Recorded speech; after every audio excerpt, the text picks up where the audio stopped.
Pension കിട്ടാത്തവർ മുകേഷിന്റെ മുഖത്ത് മീൻ വെള്ളം ഒഴിച്ചു എന്നത് സത്യമാണോ അതോ വ്യാജ പ്രചാരണമാണോ? ഒരു ചാനലിന്റെ ഓൺലൈൻ പ്ലാറ്റ്ഫോമിലൂടെ മുകേഷ് MLA-ക്കെതിരെ വ്യാജ പ്രചാരണം നടത്തിയ ആൾക്കെതിരെ പരാതി ഇപ്പോൾ എത്തിയിരിക്കുകയാണ്. കൊല്ലം MLA-യും വരുന്ന ലോക്സഭാ തെരഞ്ഞെടുപ്പിൽ കൊല്ലത്ത് നിന്നുള്ള മത്സരാർത്ഥിയുമായ മുകേഷ് MLA-ക്കെതിരെ പെൻഷൻ കിട്ടാത്തവരുടെ പ്രതിഷേധമുണ്ടായെന്നും മുകേഷിന്റെ മുഖത്ത് മീൻവെള്ളം കോരി ഒഴിച്ചെന്നുമാണ് പ്രചാരണം നടത്തിയത്. സുരേഷ് പുലച്ചോടിയിൽ എന്ന ഫേസ്ബുക്ക് ഉപയോക്താവാണ് സമൂഹമാധ്യമങ്ങളിൽ ഇക്കാര്യം പ്രചരിപ്പിച്ചതും പല പോസ്റ്റുകൾക്കും താഴെ വ്യാജ വാർത്തയുടെ സ്ക്രീൻഷോട്ടുകൾ കമന്റായി പോസ്റ്റ് ചെയ്തതും. വ്യാജ പ്രചരണം ശ്രദ്ധയിൽപ്പെട്ടതോടെ തങ്ങളുടെ ചാനലിന്റെ പേരിൽ പ്രചരിക്കുന്നത് വ്യാജമായ പോസ്റ്ററാണെന്ന് ചാനൽ അധികൃതർ വ്യക്തമാക്കി.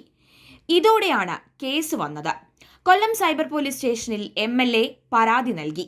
വ്യാജ പ്രചരണത്തിന്റെ സ്ക്രീൻഷോട്ടും ഉൾപ്പെടുത്തി മനഃപൂർവ്വം തനിക്കെതിരെ അപകീർത്തി പ്രചരണം നടത്തുന്ന ആൾക്കെതിരെ നടപടിയെടുക്കണം എന്നാണ് MLA നൽകിയിരിക്കുന്ന പരാതി.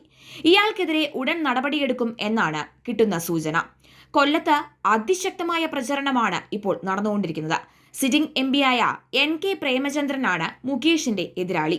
ഈ സാഹചര്യത്തിലാണ് മുകേഷ് വ്യാജ പ്രചാരണത്തെ ഗൗരവത്തോടുകൂടി കാണുന്നത്. സ്വകാര്യ ചാനലിന്റെ ലോഗോ അടക്കം ഉപയോഗിച്ചാണ് വ്യാജ പ്രചരണം നടന്നത് എന്നാണ് മുകേഷ് പരാതിയിൽ പറയുന്നത്.